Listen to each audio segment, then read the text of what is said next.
Thank you, David, and thank you everyone for inviting me here. This is a huge privilege, not because I'm the chief guest. I think it's a privilege mainly because I'm one of the parents who've had the opportunity, and I'll take this opportunity on behalf of all of you to put my hands together and thank Dhirubhai Ambani International School for doing what they're doing to our children. So I want to thank all the teachers, all the head of departments, Zareen, Farida. I mean, you are people I used to come to. When I have trouble, I come and look at their faces, go away, and I'm calm. Everything will be sorted out. Kavas sir, who's fantastic at cricket matches, shouts louder than anyone else in the world can. All the staff members, the management, the gentlemen who man the security outside, so wonderful. And so even the guy who does the parking back there, everyone for the last 13 to 14 years that I've been here, and especially my friend, Mrs. Neeta Ambani, thank you so much for looking after our children. Really, thank you very, very much. Okay, so good evening, boys and girls. Exams are over. If I may say so, damn school is over, which seemed an impossibility just a few years back. That horrible math or physics or whoever your least favorite teacher is, you will never have to see again. That PE coach who was always out to get you is done and dusted. I know everybody's looking there. You want to party now, relax, hang out with the beautiful friends you've made in the last 13 years, 14 or some less. The last thing you really want to do is sit here and listen to someone give you advice on life lessons and what the future holds for you. And to top it, my qualification to be doing this is zilch, nada. Not at all, nothing. Really, apart from the fact that Neeta and I are friends, and thus I have some benefits. My reason to be here is the same as that of your elder brother or your sister being allowed to do things that you're not allowed to do at home. I'm like them, older, that's all. So if you think that I have had a successful career, as I was getting very embarrassed when David was recounting, because also it's been so many years since I've got an award now, yeah. This is like got to work harder. So also if you think I've had a successful career, a great past performance and my experiences of it are no assurance that it'll work in the future for you or work for you at all. And anyway, none of what I say today you will remember as soon as you're out of here. Or maybe even earlier, because you're still sleeping from the big party you guys had last night. What I say may make sense to your mom or dad, who will remember it some years down the line, and they will also remember it for all the inappropriate things that I'm going to say tonight. But you are here, and so am I, so I promise to keep this extremely crisp and sharp. 20 minutes, tops. But be rest assured, I understand if some of you walk out in the middle of my speech for bladder control reasons. Feel free to do that. Feel free, because that's what essentially my talk is about. Feeling free, the freedom to be yourself, to listen to your inner voice and never let anyone tell you who you are or who you ought to be, including me. These are the only years of your life in which you will be allowed to make regret-free mistakes. As you do so, you will chance upon your dreams and hopefully make a happy life out of their fulfillment. When you get to be 50, as some of your parents are, none of the mothers, they all look 35. They're all looking extremely hot. Some of your parents are, and like I am, you will know that the bulk of your regrets are from not having done what you wish to do. So don't hold it against your over-diligent father who's telling you to study extra even post the exams. Your annoying mother who's still depressed that your handwriting is bad. You know, she doesn't understand. If it was bad 5 years ago, chances are that your handwriting is not going to improve for the rest of your life, ever. Ma'am, get that clear. It's not going to happen. But let me assure you, squiggles and ants and mosquitoes on paper won't kill your career. Any doctor here will tell you, indecipherable hieroglyphics may actually be a career booster. Don't be angry that your parents tell you that friend of yours is not good company, he is spoiling you. And please don't hold it against them when they tell you, he's a movie star's son, he'll become a hero, what about you?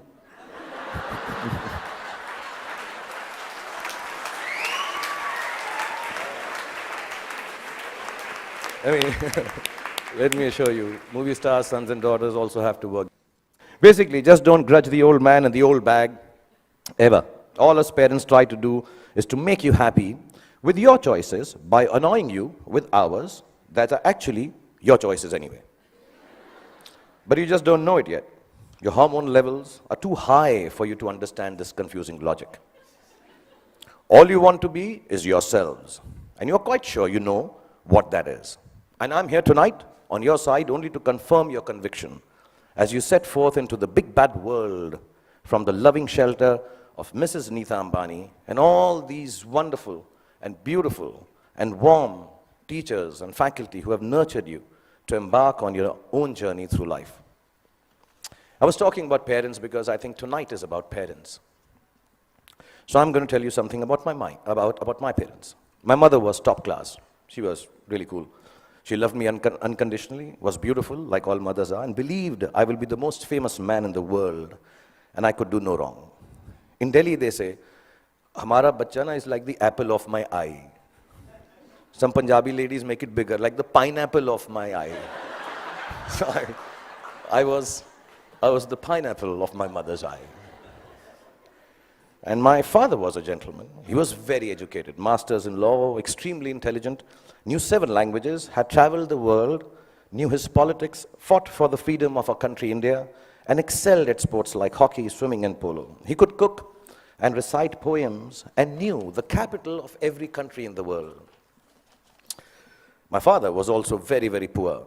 He was unemployed and struggling to make ends meet for 15 years of my life that I had the privilege of knowing him.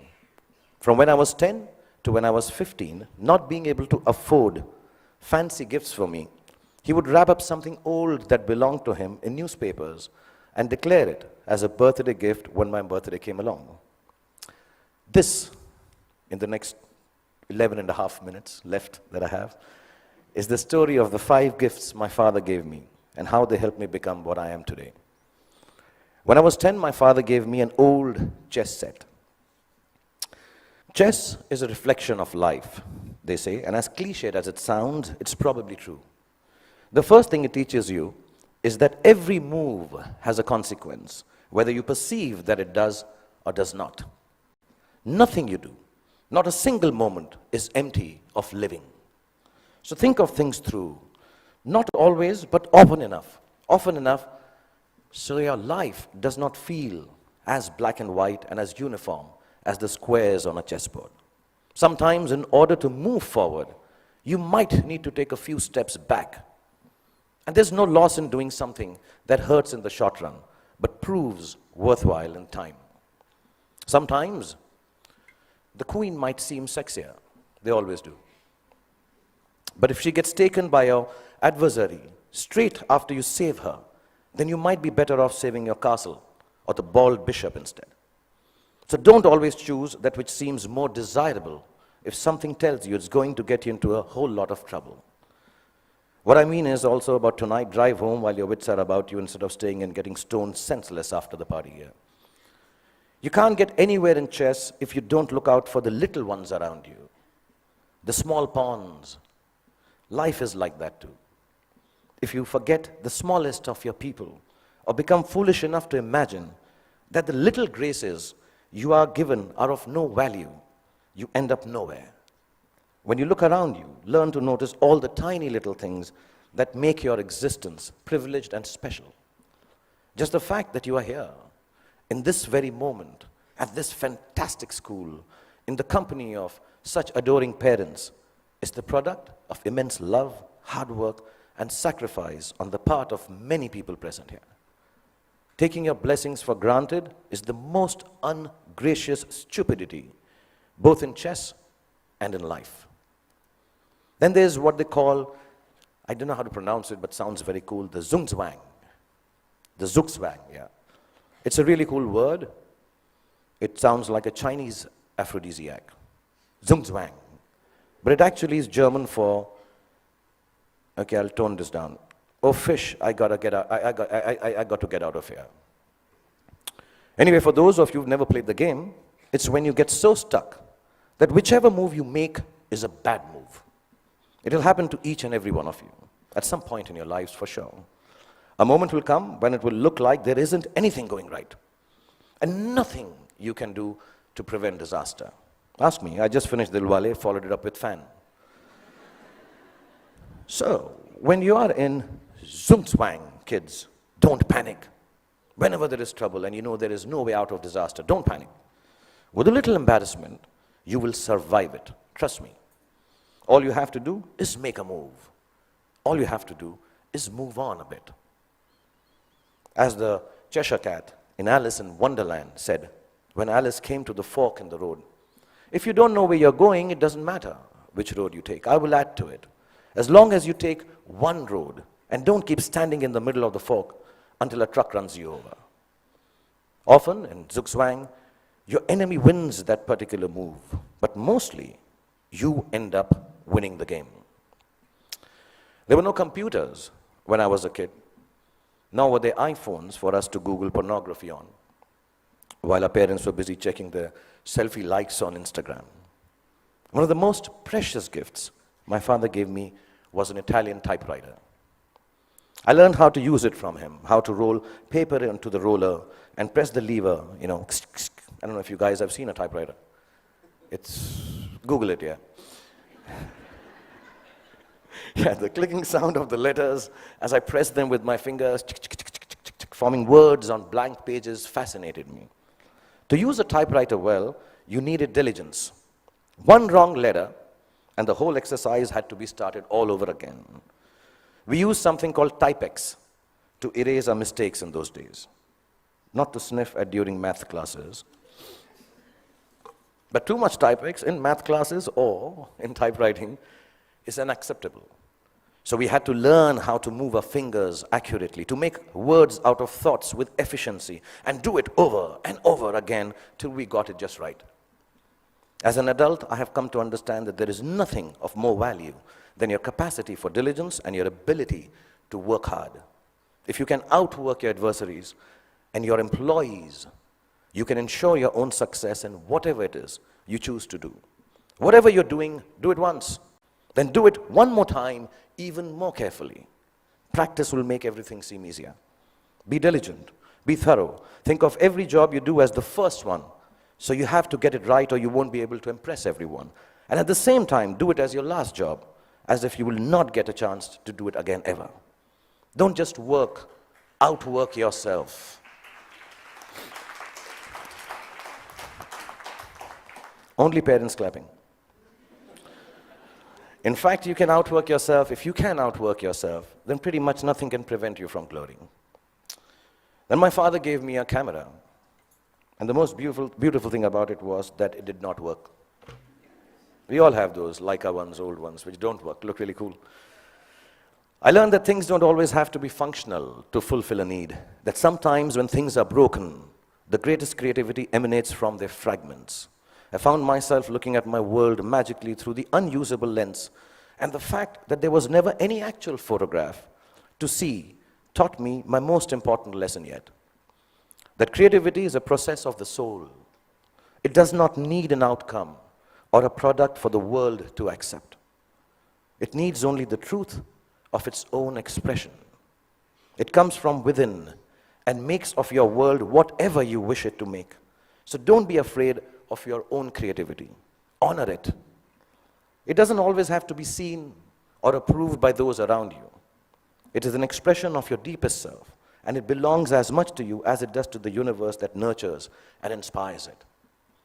All creativity is not for everyone to like or understand. All art is not up for sale. Some creativity has a bigger role to play.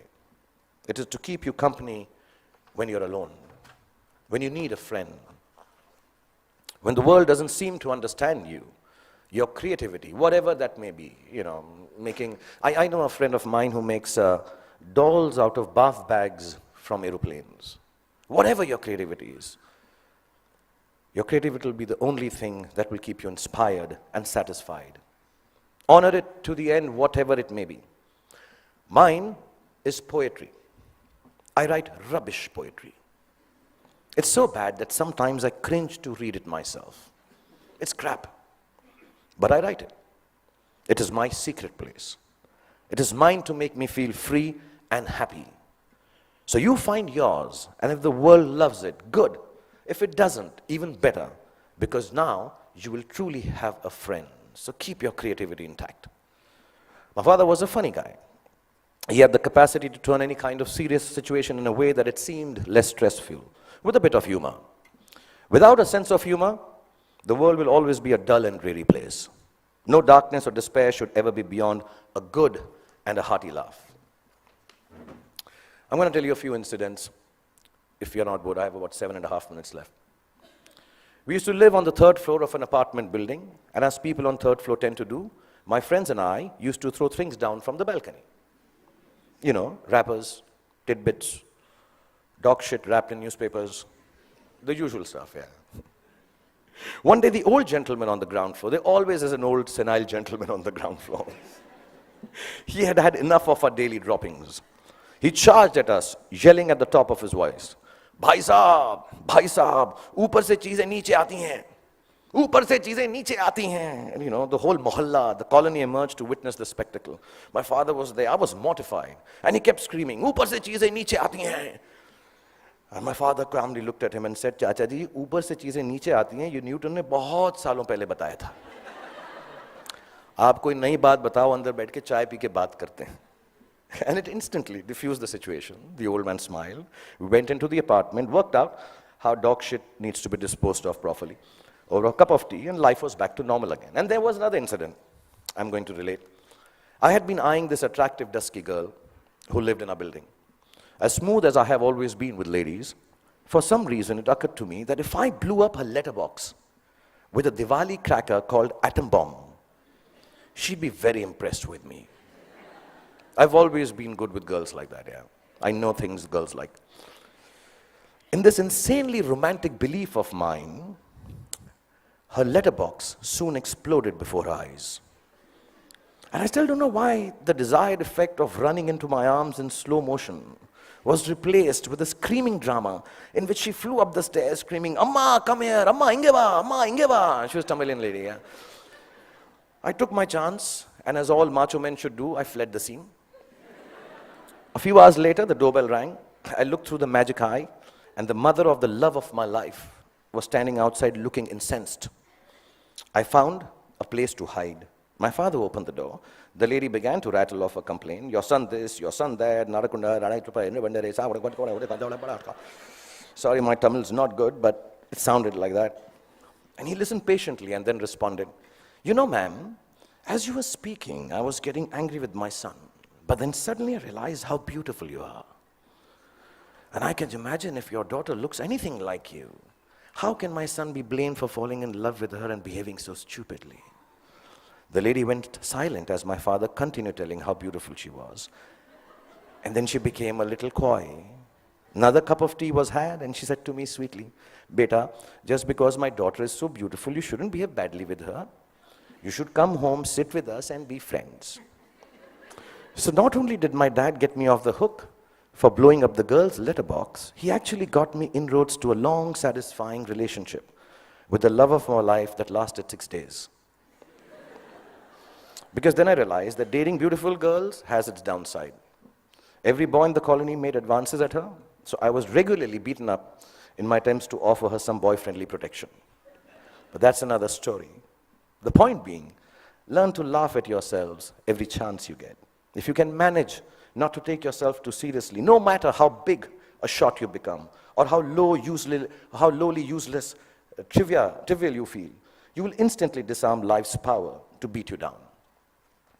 It makes you braver to face ugliness because it changes your perspective.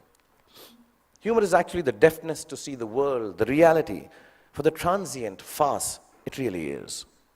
It's like a talisman for survival. Cultivate it and allow it to lighten every heavy moment. Wear it like a vulgar tattoo if you don't already have one. Don't ever let it get washed away in the turbulently beautiful seas of life. It's your ticket to staying young and childlike forever. And you'll realize why it matters to stay childlike when you're my age. And you watch this speech on YouTube with your children. I'll probably have kicked the bucket by then, having smoked enough cigarettes to light up a forest. But I certainly hope that you will have understood what I understand now. No, not that smoking kills, that part is okay.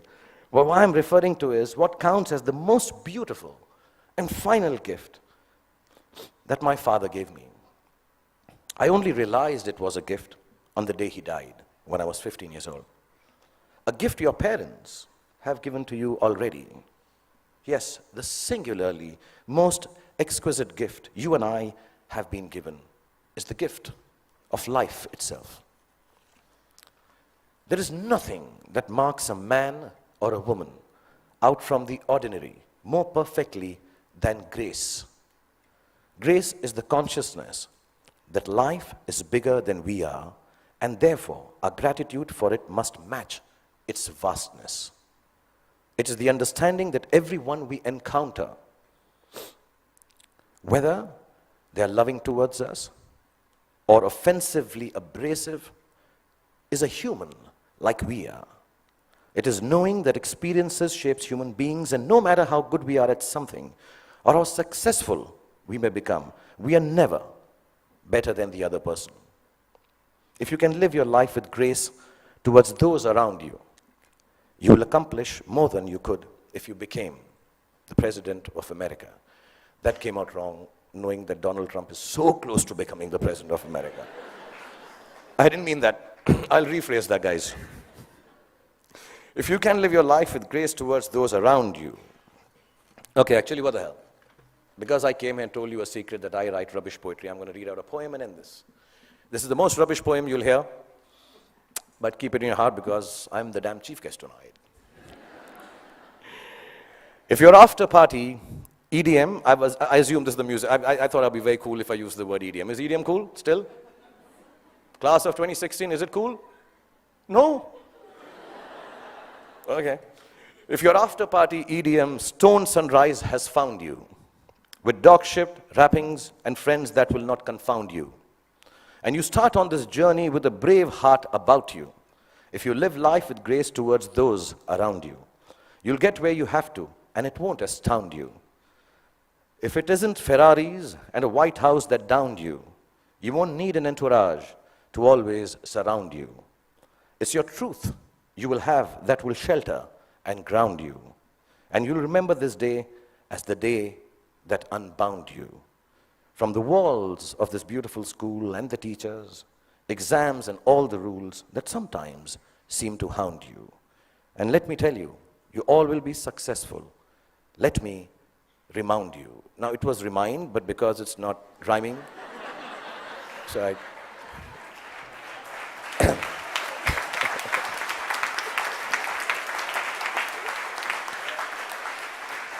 So boys and girls, go forth, be free, have fun, make wrong choices, make mistakes.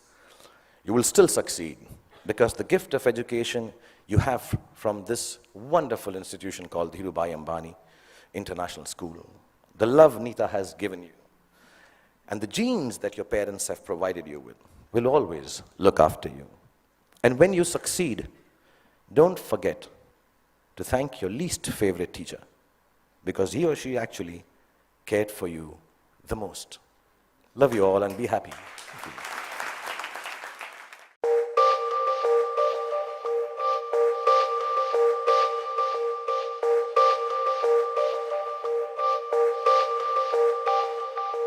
Thank you.